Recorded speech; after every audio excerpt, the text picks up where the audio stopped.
So we have how many first-timers? 1, 2, 3.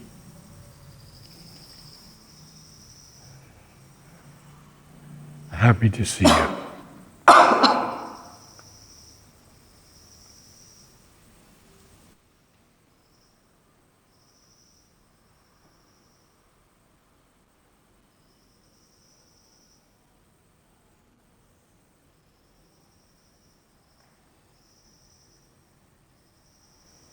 I'll give you a brief introduction to the Om Choir. It started in 2003, so it's now 22 years. And it happened because when I met the mother in 1961, she said to me, one of the first things she said to me, "You must bring down a new music." And I was already a musician. I was studying opera in New York. And I said, "Mother, I don't know anything about combining words and music, because my career was singing what we called lieder, or art song, songs that composers would take the finest poetry of a poet of their nation and put music to it." Mother's reply was very strong. "No, no, you must go far above words and bring down the pure music." And that's how, after all those 60-something years of exploring the descent of a new music, the Om Choir came into birth. Because one day I received a second Adesh in which I was told the new music will descend in a collective body. So powerful an experience for me, because our sadhana, our evolutionary progress, is collective now. Years ago, Madhav Pandit, one of the secretaries of the ashram, told me, and I believe that was in mid to late 1970s, that the integral yoga is now in the collective. Individual will develop later. Now, usually it's each of us and our own growth experiences, which is personal. But he said, no, now it has to be collective. And of course, I had come long before Auroville was even spoken about. And Auroville is an experiment in a collective human harmony. Yes, it has to be worked out, and there are thousands and thousands of problems. It doesn't matter. It will be done because it's Mother's will that this divine experiment be a total success, so that it can be replicated in other countries. In the Om Choir, we begin to learn about the consciousness of the body, how the different parts of the body have to be united to be able to sing. Okay, there's the nose and how we take a breath. There's the lips, the mouth, the jaw, the tongue, and even more importantly, and most importantly, there is the diaphragm, which is the muscle right here. It is not the belly, it is a very powerful muscle. And this muscle is meant to sustain the movement of air so we can sing. If we begin to sing without the diaphragm, we can injure our vocal cords. And this is not something we can allow to happen. Also, if we hum, we cannot harm the vocal cords. So we always begin by humming. And we want to see if we can all be on the same note. So let's begin with a hum.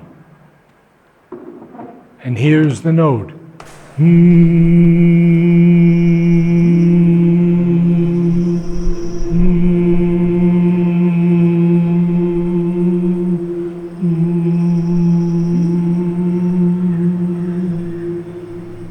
Well, very good. We're all in tune. Very good. So, now we'll do some simple exercises to warm up the system. In order to sing properly, the whole system has to be prepared. So, by humming, we can make it work.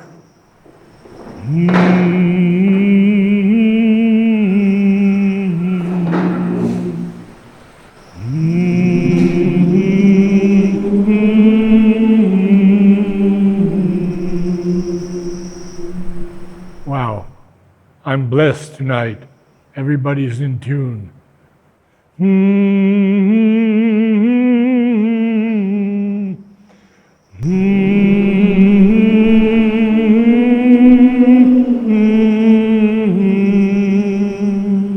I'd like to hear that once more without me singing.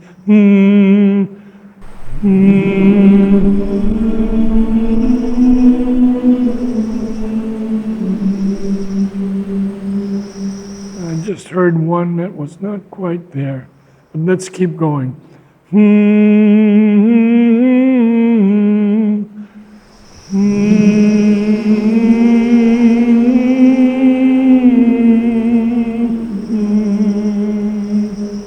Okay, now we have one or two people slightly out of tune, but we have to realize that learning to sing properly is a lot of work.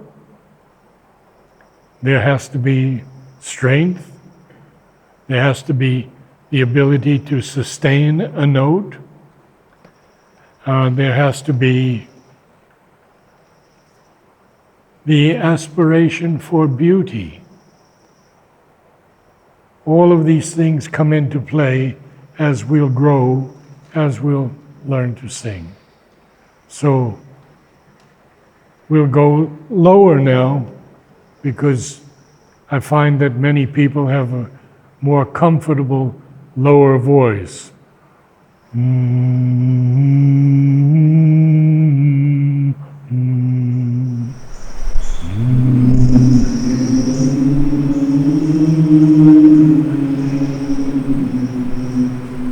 Yes, and everyone in tune.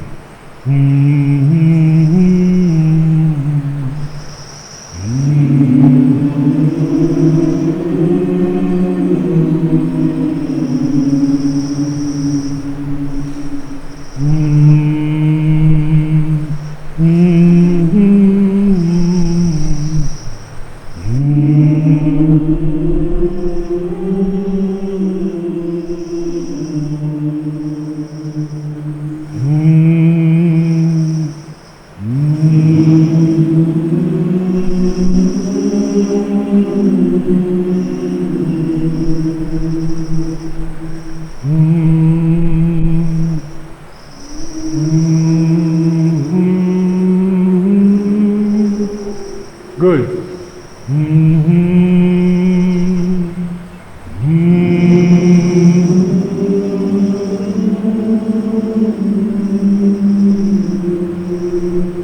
If you have a very deep voice, you can go an octave lower.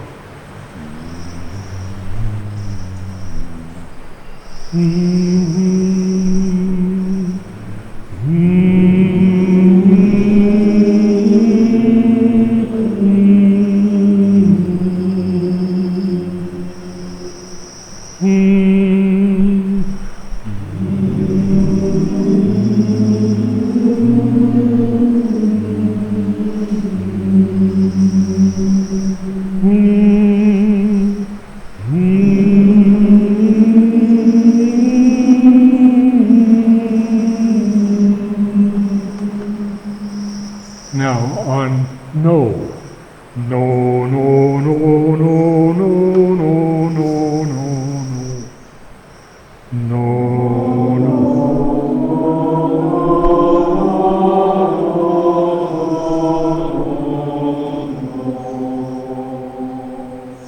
A little louder. No, no.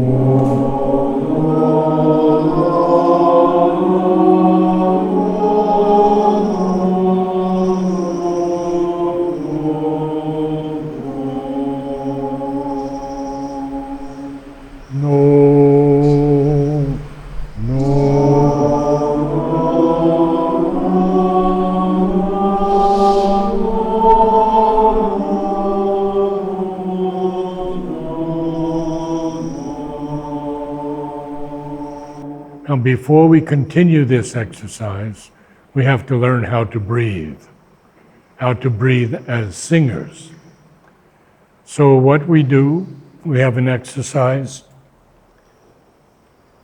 that we have to fill out the diaphragm.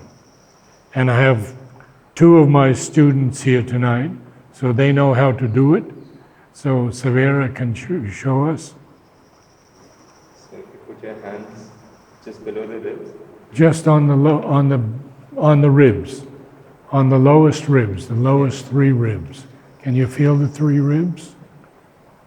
Okay. When you breathe in, it's like it's a cylinder which expands.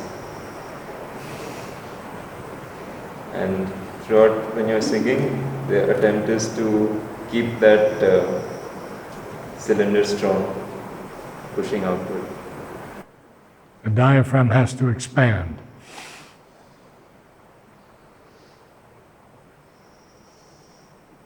And he still doesn't quite have it, but he's working on it. Let's see, Tony, breathe, yeah.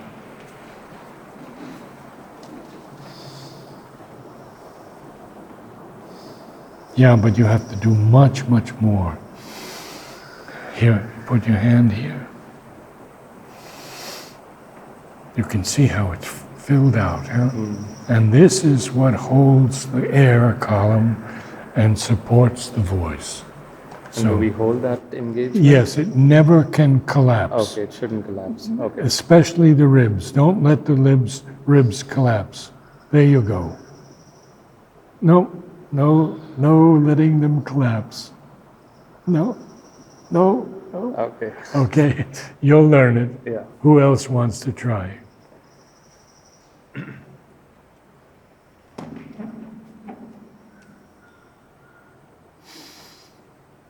Quick sniff through the nose, never through the mouth. And expand. Here, feel it? No, me.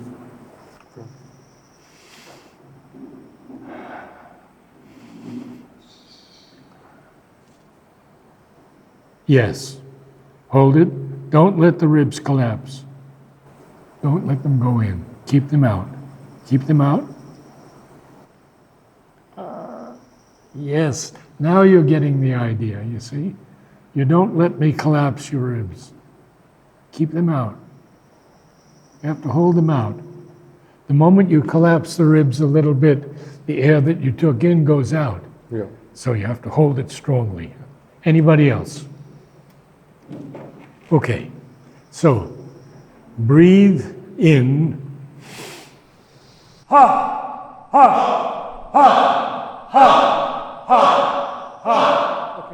Okay. Mouth wide open. We don't have to open and close the mouth. We just keep it wide open, as wide as possible. Look at an opera singer and you'll see how wide the mouth is open.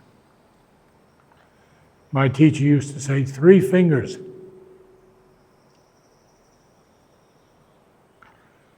Not so easy, but it has to open like that. So mouth open, and let the tongue lie gently on the back teeth. Because when the tongue is caught in the middle, it's blocking the sound.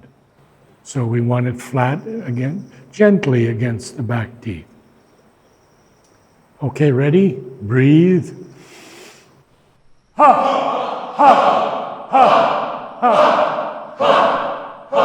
Yes, yes.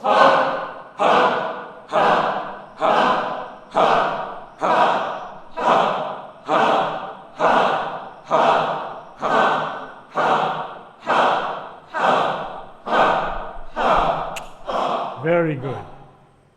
Now you have to try. Try. Okay? You can stand up and hold my diaphragm. So here,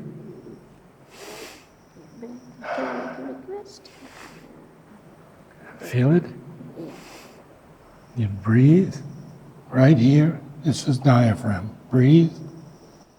Good. But don't let the ribs go in. I'll try to crush your ribs. You don't let me do it. Very good. Very good. Okay? All right.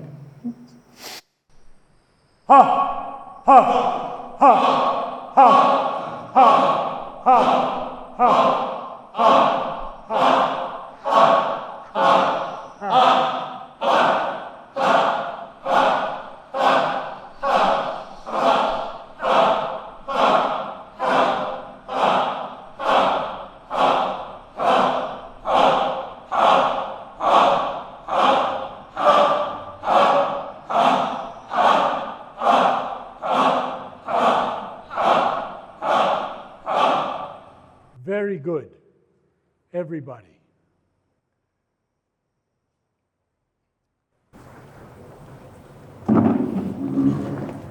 Mouth wide open. No, no, no, no, no, no, no, no, no.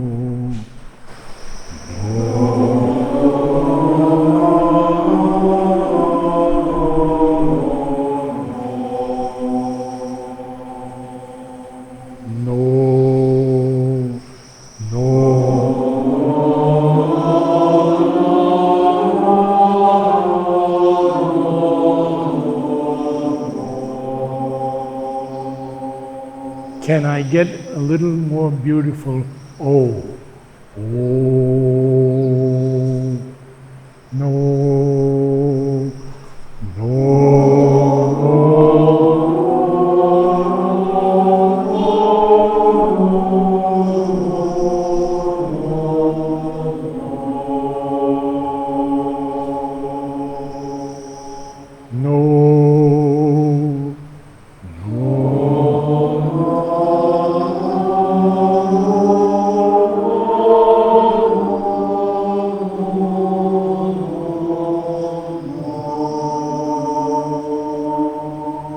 A little faster, huh? So it's not so much on you. Now, when you get into the higher notes, this is when you have to really use the diaphragm.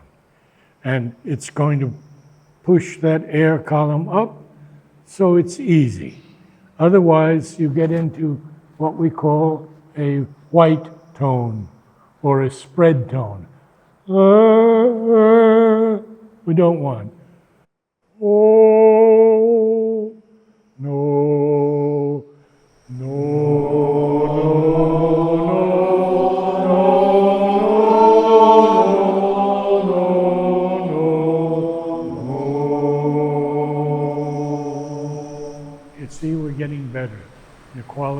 better. No, no,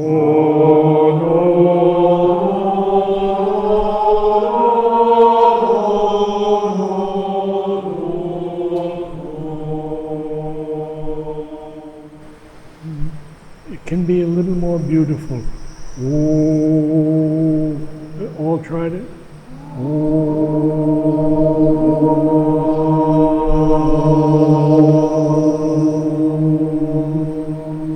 You make it a little darker. O is not a bright sound like E, A, I, O. The only sound that is darker is oo, ooh, ooh, oh, oh.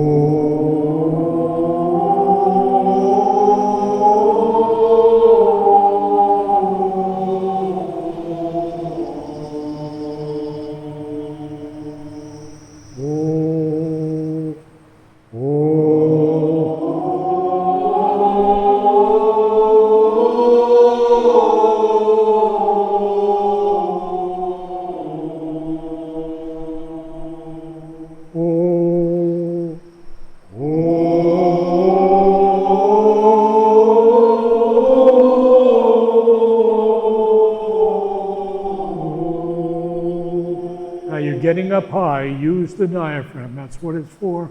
Oh, oh.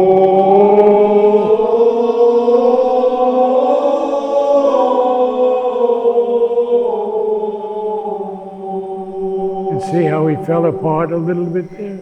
Didn't quite have it. Let's the three of you do it. Oh.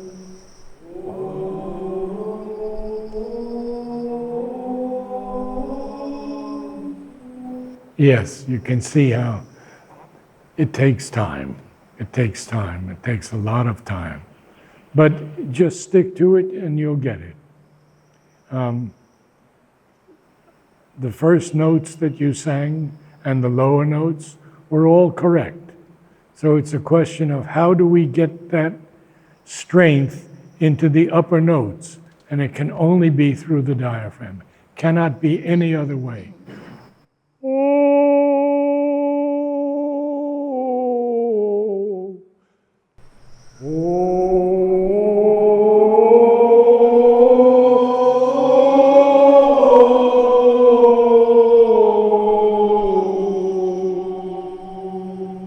It's a good sound.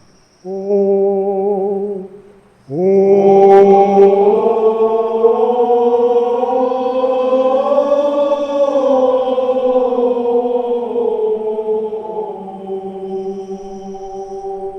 Now, unless you use the diaphragm, you're going to fail on this one. Oh,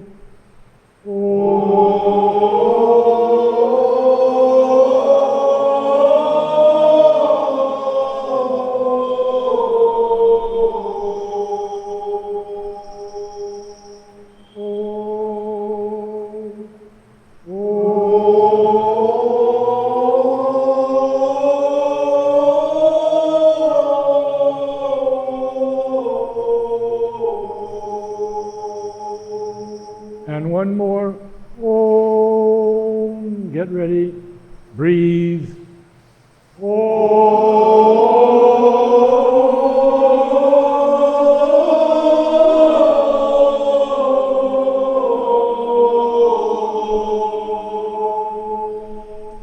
Now what we do is we begin to practice understanding the dimensions of notes, the relationship of notes.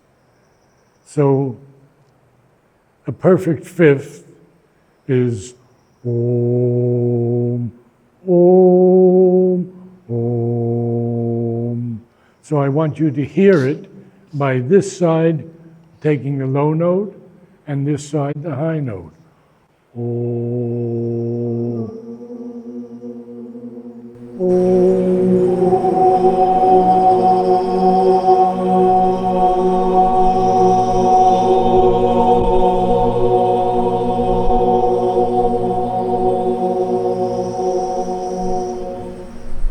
Now a perfect fourth. Om, Om,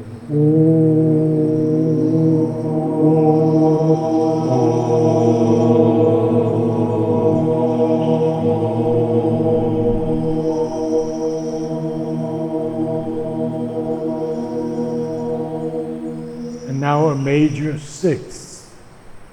Om,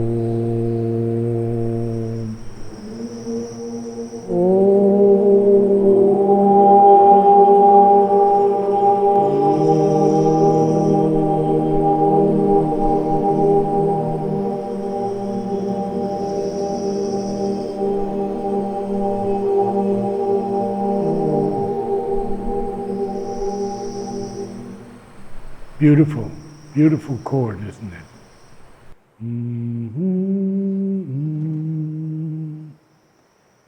You may have heard that on a doorbell in Europe or America. Om, om, om.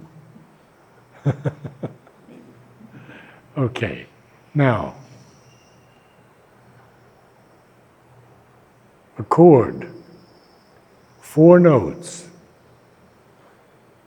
Tonic, or first note, dominant note, then the third, then the fifth, and then the octave. The octave is just 1 octave, 7 notes above the first note. So we'll just do here, Om, Om.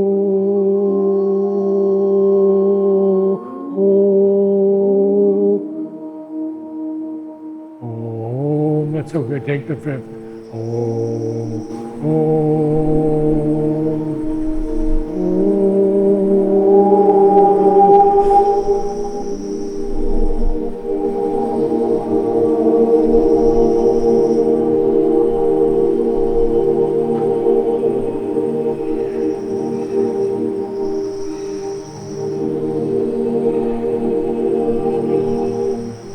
What did you feel? Try it. 3 notes.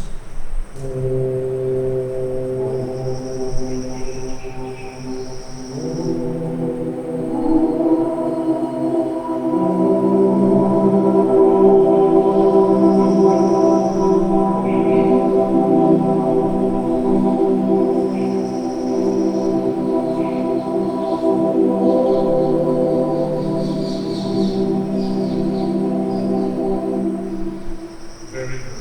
Well, now it's time.